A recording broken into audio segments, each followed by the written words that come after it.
नमस्कार, युवा मंच ऑफिशियल यूट्यूब चैनल पर आप सभी का स्वागत है। मित्रों, जैसा कि आप सब जानते हैं कि कुछ चीज़ें ऐसी होती हैं जिसे सोच कर समझ कर के आप भी एक बार बौखला जाते हैं। और सच्चाई यही है कि न्यायालय के आदेश को देख करके तमाम ऐसे अभ्यर्थी हैं जो अवशेष पैनल के थे, कहने का मतलब 2013 का मामला न्यायालय में था और न्यायालय के आदेश से जो देखने को मिला वाकई वो चौंकाने वाला है, वाकई आपके दिल को झकझोर देने वाला है। आखिर आपको ऐसी उम्मीद नहीं थी, वो ऐसा भी होता है क्या? तो आइए पहले खबर देखते हैं और फिर टीजीटी पीजीटी के जो भी हमारे जाबाज साथी लगातार अपने माँ बाप के मेहनत की पसीने की कमाई न्यायालय में इन्वेस्ट किए थे, खर्च किए थे, आखिर उसका क्या?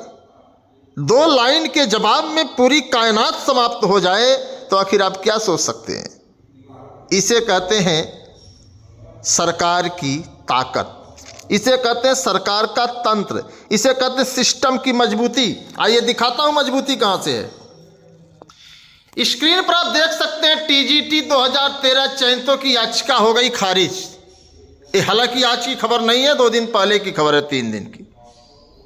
मैं इसे इसलिए नहीं दिखा रहा था कि लोग ये सोचेंगे कि समाचार पत्र की कटिंग है, लेकिन आज मुझे लगा, कई साथी मुझे फोन करके लगातार अपडेट ले रहे हैं, जैसे 2016 के, 2021 के प्रतीक्षा सूची के साथी।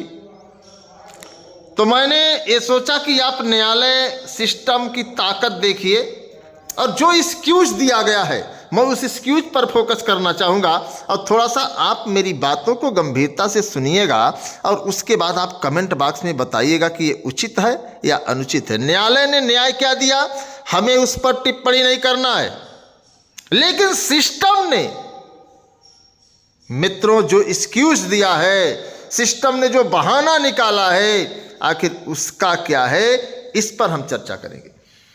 आइए शुरू करते हैं। इलाहाबाद हाई कोर्ट ने टीजीटी 2013 के चयनित अभ्यर्थियों की ओर से दाखिल याचिका खारिज कर दी है। कोर्ट ने कहा कि मात्र चयन हो जाने से किसी को नियुक्ति पाने का अधिकार नहीं मिल जाता। भाई, आपका चयन भी हो जाए तो जरूरी नहीं है कि आपको नियुक्ति मिल जाएगी। भर्ती प्रक्रिया के लिए एक समय सीमा होनी चाहिए। अब आप सोचिए, वकील साहब ने माननीय जज साहब से सवाल क्यों नहीं किया कि महोदय ये पहले आयोग तय करे, ये आयोग निश्चित करे कि उनकी समय सीमा क्या है। देखिए कितनी अच्छी लाइन लिखी है न्यायालय ने कि भर्ती प्रक्रिया के लिए एक समय सीमा होनी चाहिए। तो क्या न्यायालय ने आयोग से पूछा कि 2013 की भर्ती कब आई थी, आपने इसको पूरा कब किया और क्यों नहीं किया समय से? क्या आपने इसकी एक समय सीमा निर्धारित की थी या नहीं की थी? लेकिन ऐसा नहीं किया गया। ये है न्यायालय ने टिप्पणी की नहीं कि मैं मौजूद नहीं था, लेकिन इतना जरूर बताना चाहूँगा कि जो आदेश में लिखा गया है और जिन साथियों ने आर्डर को देखा है, भर्ती प्रक्रिया के लिए एक समय सीमा होनी चाहिए। 2022 का विज्ञापन आया है, क्या उसकी कोई समय सीमा है? 2016 में विज्ञापन आया था, क्या उसकी कोई समय सीमा थी? तो न्यायालय को एक टिप्पणी आयोगों पर भी करनी चाहिए। आरओ की परीक्षा हुई, पेपर रद्द हुआ, 6 महीने मुख्यमंत्री ने कहा था परीक्षा हो जाएगी, 6 महीने से ऊपर हो गया, क्या परीक्षा हुई समय सीमा में? तो सिस्टम की ताकत, इसे कहते हैं सिस्टम की ताकत। याचिकाएं 2013 भर्ती के उन चयनित अभ्यर्थियों ने दाखिल की थी जिनको नियुक्ति पत्र नहीं मिले थे। अब आप समझिए, यह आदेश न्यायमूर्ति सौरभ शाम शमशेरी जी ने गोरखपुर के गौरव कुमार, अलीगढ़ के पंकज कुमार और 57 अन्य की याचिका पर दिया था। मामला क्या था, मैं इस पर ही प्रकाश डालूंगा। याचियों का कहना था कि उत्तर प्रदेश माध्यमिक शिक्षा सेवा चयन बोर्ड, इसके पहले था, अब प्रयागराज की ओर से टीजीटी 2013 में के खिलाफ उम्मीदवारों ने याचिका दाखिल की। इसके बाद कोर्ट के आदेश पर चयन बोर्ड ने 2019 में 1167 अभ्यर्थी चयनित उम्मीदवारों को अवशेष पैनल जारी कर दिया। इसमें लगभग 860 उम्मीदवारों को नियुक्ति दे दी गई, लेकिन लग गया ना, लेकिन लगभग 307 उम्मीदवारों को नियुक्ति पत्र नहीं दिया गया। इसके खिलाफ ही उम्मीदवारों ने याचिका दाखिल की। याचिका के अधिवक्ता अभिषेक कुमार, सरोज, प्रभाकर अवस्थी जी, राहुल अग्रवाल व अन्य ने दलील दी कि चयन बोर्ड के पास याचियों की नियुक्ति न देने के लिए कोई विकल्प नहीं बचा है। विपक्ष के वकील ने भी कहा कि पद की संख्या सत्यापित नहीं की गई थी। मतलब विपक्ष के वकील ने क्या कहा कि पदों की संख्या सत्यापित नहीं की गई थी और गलत तरीके से रिक्तियों को सूची में डाल दिया गया। अब सोचिए, कह रहे हैं भैया कि पद सत्यापित नहीं थे। आखिरकार जितने पदों पर विज्ञापन निकला था उतने पदों पर भर्ती न करें और बाद में कह दें कि पद सत्यापित नहीं थे, खेला हो जाएगा। जैसे 2021 में 15,198 पदों का विज्ञापन आया था, तदर शिक्षकों के 1496 पद तदर्थों ने फार्म भरा था, उस सीट को नहीं जोड़े। हालांकि तदर शिक्षकों की अब बाट लग गई है, उनका कोई कहना नहीं है, उनकी चर्चा ही करना बेकार है। लेकिन बड़े दुर्भाग्य की बात है कि आयोग ने कहा कि समय सीमा होनी, न्यायालय ने कहा कि समय सीमा होनी चाहिए, आयोग ने कहा कि समय सीमा होनी चाहिए, अर्थात बोर्ड ने कहा कि समय सीमा होनी चाहिए। अब भाई आप लोग बताइए, पढ़े लिखे शिक्षित हैं, मैंने आपसे पहले प्रश्न किया, क्या 2022 के विज्ञापन की समय सीमा निर्धारित की गई है परीक्षा कराने की, भर्ती प्रक्रिया पूरी कराने की या तमाम चीज़ों को द एंड तक ले जाने की? कोई सीमा नहीं है ना। इसीलिए तो लोग दावा कर रहे हैं कि परीक्षा होगी कि परीक्षा नहीं होगी। कुछ लोग कमेंट भी कर रहे हैं कि लोग कहेंगे कुछ लोग जानते नहीं। अरे यार, नहीं जानते तो तुम तो जानते हो भाई कुछ। मैं आयोग का मेंबर नहीं हूं, मैं आयोग का सदस्य नहीं हूं, मैं आयोग का कर्मचारी नहीं हूं कि आयोग के अंदर कौन सी खिचड़ी पक रही है। अगर आयोग ने नोटिस जारी कर दी है तो मैं दावे के साथ कह सकता हूं कि आयोग उस दिन परीक्षा कराएगा। आयोग ने परीक्षा की तिथियों की घोषणा की है। अब आप इसको क्या समझते हैं भाई, आप समझिए ना। लेकिन ये खबर देखिए क्या कह रहा है। मुझे इस बात को लेकर के बड़ी हंसी आ रही है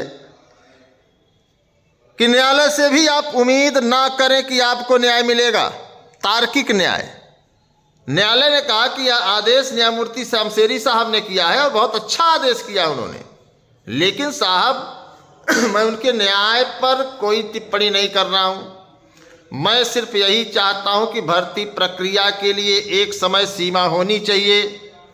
तो क्या किसी भर्ती के लिए कोई नई समय सीमा या कोई निर्धारित समय सीमा या कोई विशेष समय सीमा आयोग और बोर्ड देते हैं क्या? जब नहीं देते हैं तो फिर ये सवाल गलत है और इसी को लोगों को काउंटर करना चाहिए, जितने भी याची हैं, कि साहब समय सीमा यही बता दें कि 2013 भर्ती की समय सीमा कितनी होनी चाहिए थी।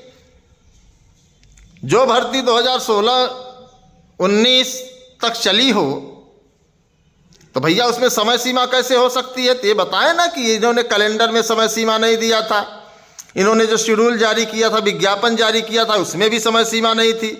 तो आखिर समय सीमा की बात कहाँ से आई? इस बात को समझने की जरूरत है। और वेटिंग लिस्ट को लेकर के भी तमाम साथी लगातार परेशान हैं।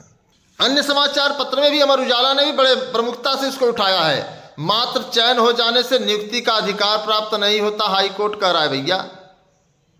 अवशेष पैनल के चयनितों की याचिका हो गई खारिज। ध्यान से आप देखिए क्या कहे भैया, विज्ञापन संख्या, पदों की संख्या घटाकर अंतिम परिणाम घोषित किया गया। ध्यान से सुनिएगा। 2 TGT 2013 भर्ती के लिए विज्ञापन जारी किया गया था। विज्ञापित पदों की संख्या घटाकर अंतिम परिणाम घोषित किया गया था। इसके खिलाफ उम्मीदवारों ने याचिका दाखिल की थी। इसके बाद इतने लोगों का हुआ था, 307 उम्मीदवारों को नियुक्ति पत्र नहीं दिया गया, इसके खिलाफ ही ऐसा हुआ था। अधिवक्ताओं ने दलील दी कि याची चयन बोर्ड की ओर से निकाले गए अवशेष पैनल में चयनित उम्मीदवार हैं। बात समझिए, ऐसे में चयन बोर्ड को याचियों को नियुक्ति पत्र देना चाहिए। सरकारी वकील ने कहा कि पदों की संख्या सत्यापित नहीं की गई थी और गलत तरीके से रिक्तियों की सूची में याचियों का नाम डाल दिया गया था। कोर्ट ने कहा इस भर्ती प्रक्रिया को शुरू किए कई साल बीत चुके हैं। इतने लंबे समय तक भर्ती प्रक्रिया को खुला रखना, अब नियुक्ति का निर्देश देना न्याय का उपहास होगा। बात समझिएगा, न्यायालय में तारीख पर तारीख मिलती है, तारीख पर तारीख मिलती है और कहना इतने दिनों बाद अगर इसमें देंगे तो न्याय का उपहास होगा। कोर्ट ने पूर्व में हाई कोर्ट के फैसले का हवाला देते हुए याचिका खारिज कर दी। बात समझिएगा, खटाखट खटाखट खटखटाया।